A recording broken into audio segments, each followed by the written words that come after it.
looking into our next question, what our next question says is, it is very similar question, the one which we did in the last part. Third question, third और fourth बहुत similar है. देखो वहाँ पे क्या given था, हमें sign ए का वैल्यू गिवन था, यहाँ हमें कॉट ए का वैल्यू गिवन है. ठीक है ना. तो 15 cot A equals to 8. Alright, तो सिर्फ एक स्टेप इंक्रीज होगा, एल्स वही रहेगा. हम दो साइड्स को कंसिडर करेंगे ट्रायंगल के लिए और एक साइड हम पाइथागोरस के हेल्प से फाइंड आउट करेंगे. Okay, so look, 15 cot A is equal to 8. So cot A की वैल्यू क्या होगी, 15 इज इन मल्टीप्लीकेशन तो वो डिविजन में चला जाएगा, दैट मीन्स 8/15. नाउ मुझे पता है cot A क्या होता है, it is base upon perpendicular. It is base upon perpendicular. So हम यहाँ पर लिखेंगे base upon perpendicular is equal to 8/15. So हम कंसिडर कर सकते हैं यहाँ से, सो let, or we can say just as let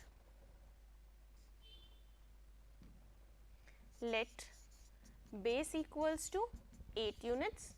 base हमारी हम ले लेते हैं कि 8 units है and perpendicular हम कितना ले लेंगे, 15 units. base and perpendicular are considered. now look, हम डायग्राम को ड्रॉ करते हैं. now this is my diagram.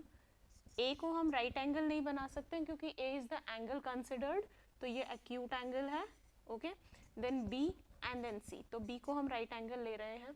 सो इस डायग्राम के अकॉर्डिंग राइट एंगल से अपोजिट साइड हमारी AC है, it will become the hypotenuse, वो फिक्स रहेगी, इट इज हाइपोटेन्यूज.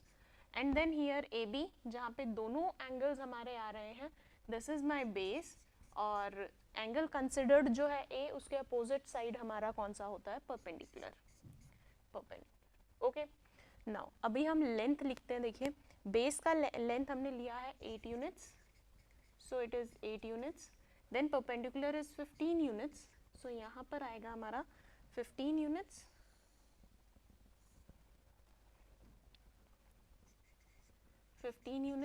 अभी हमको क्या फाइंड आउट करना पड़ेगा, ये दो चीजें हमें पता है, हाइपोटेन्यूज हमें फाइंड आउट करनी पड़ेगी. ठीक है ना.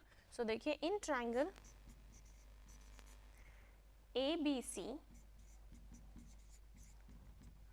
Angle B equals to 90 degree, angle B 90 degree है. सो हम क्या कह सकते हैं, so by Pythagoras theorem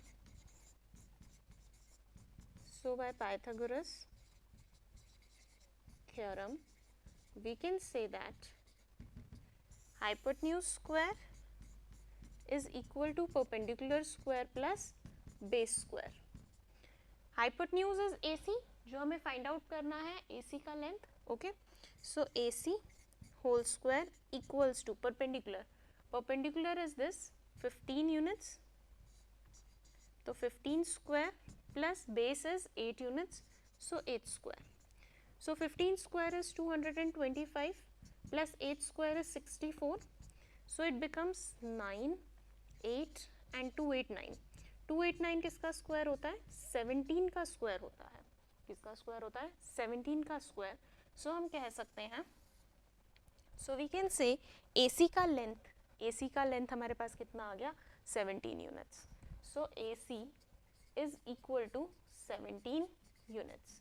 that means हमारे पास आ गई हमारी hypotenuse, that is 17 units. Okay, बस अब हमको क्या फाइंड आउट करना है, sine A and secant A. Now sine A secant A दोनों में एंगल क्या है, हमारा A एंगल है. ओके, सो हमें क्या देखना है, यहाँ पे भी हमारा गिवन A एंगल था, तो ये जो परपेंडिकुलर बेस हाइपोटेन्यूज हमने लिखे हैं ये एज इट इज रहेंगे. दैट मीन्स मुझे दोबारा डायग्राम ड्रॉ करने की जरूरत नहीं है. ठीक है. सो लुक, साइन A क्या होता है, sine A is equals to perpendicular upon hypotenuse, so perpendicular है मेरे पास दिस 15 यूनिट्स अपॉन हाइपोटेन्यूज है हमारे पास में, it is 17 units, so 17 units cancel, so 15/17. This is the value of sine A. Okay, now value of secant A. Secant A क्या होता है आपका, hypotenuse upon base. What it is, hypotenuse upon base. So hypotenuse upon base, hypotenuse है हमारा 17 units, so 17 units upon base, base is my 8 units, 8 units. So हमने क्या find out कर लिया, सेकेंड ए की वैल्यू है 17/8, सेकेंड ए की वैल्यू है 17/8. So these are simplest questions, बहुत इजी क्वेश्चंस हैं जहाँ पे आपको सिर्फ याद रखना है कि वैल्यू किसके इक्वल होती है, साइन किसके इक्वल है, कॉस किसके इक्वल है, सेकेंड किसके इक्वल है. Okay, now will move towards our next question.